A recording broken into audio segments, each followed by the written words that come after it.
Hello and welcome back to the channel. If you're new here, my name is Alana and I live out of my 2006 Honda Accord. I often get asked how I'm not afraid to sleep alone in my car in strange places every night. And honestly, first of all, it just comes with practice. I've been doing this on and off for 2 years, and so after a while, nothing bad has happened, and so I'm able to relax. But in today's video, I want to give you guys some tips to help you get there, because I know in the very beginning I also struggled with this. Falling asleep in different locations is definitely something that we're not used to, having our cozy little houses. But hopefully the tips in this video will help you manage that fear so that you can get out of your house and onto your adventures. So number one is to choose your parking wisely. You're not going to be able to relax at night if you've parked somewhere where there's obviously no parking overnight signs, or if you're right in front of somebody's window on a neighborhood street. So do your research, look at iOverlander to find different possibilities for places that you can park for free overnight, and then also if you want more ways to find free campsites, I have a whole video talking about my process in finding free campsites that are legal to park at. And then once you find that legal spot, then you also have to go scope it out.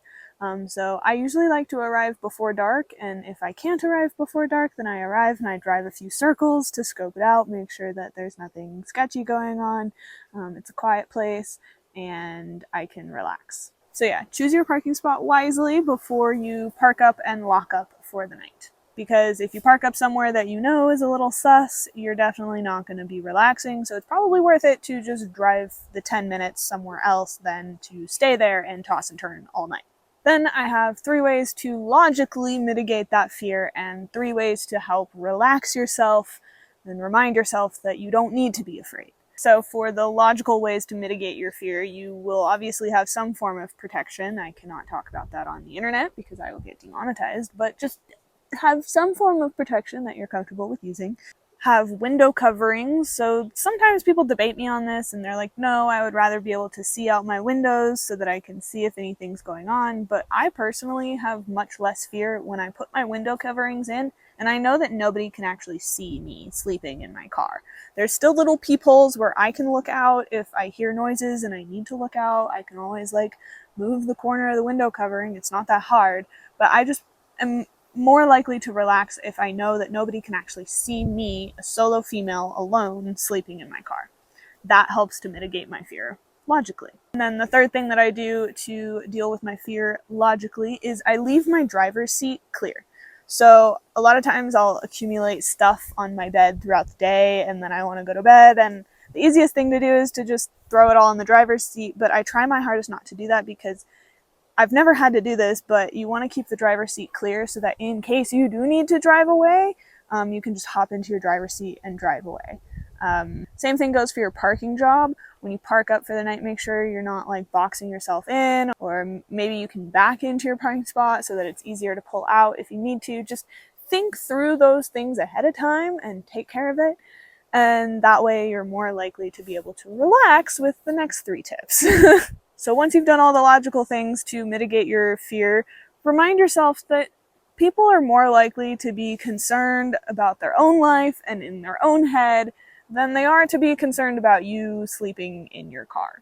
9 times out of 10, people probably don't even know you're in there, or if they do, they don't care because they have their own problems in their life that they're sitting there thinking about. Anytime I'm parked somewhere and someone pulls their car up kind of close to mine, I don't automatically jump to, oh my god, it's a murderer.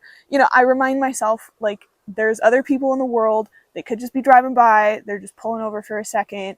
They don't care that I'm here. They're just going to pass on by. It's fine. And that's always how it's gone. So, yes, there still are axe murderers out there in the world, but what are the chances you're going to meet them? I don't know. That I cannot tell you, but what I can tell you is everybody is stuck in their own head, and so you don't need to worry so much. That goes for sleeping in your car, but also for real life in general. My next tip is to take deep breaths and calm down your heart rate. So a lot of times we will get into an unfamiliar situation, and just because it's unfamiliar to us, we will start to panic, or our heart will start to race because we're more alert, our fight or flight response is kicking in, and we're just trying to pay attention and be alert because we don't know what's going on. And a lot of times that physical response of increased heart rate will cause you to feel anxiety and fear, even though there's really not. Like, you don't need to.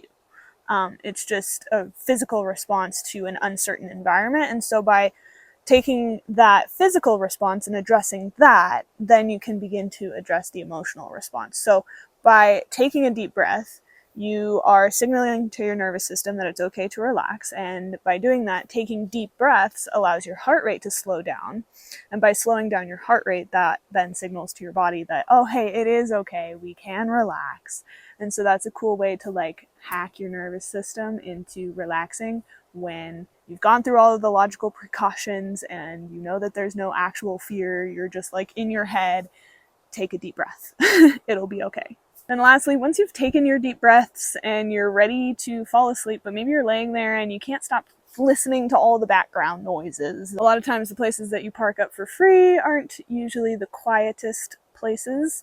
So I like to just put on a podcast before going to sleep. I find that listening to usually an interview with two voices talking back and forth helps me to relax because, one, podcasts are relaxing to listen to. I don't know. I don't make the rules. That's just how it is.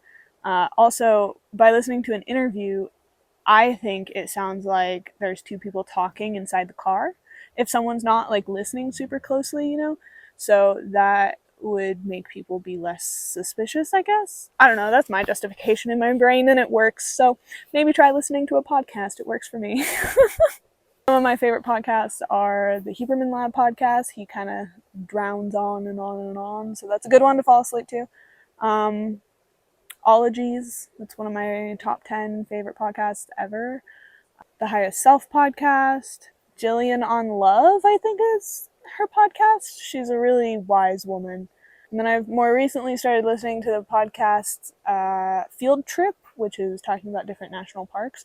That one's not as nice to fall asleep to, though, because they do a really good job of like bringing your senses into the podcast and having all these background noises. So sometimes that like triggers me. I'm like, what was that? Oh, it was the podcast.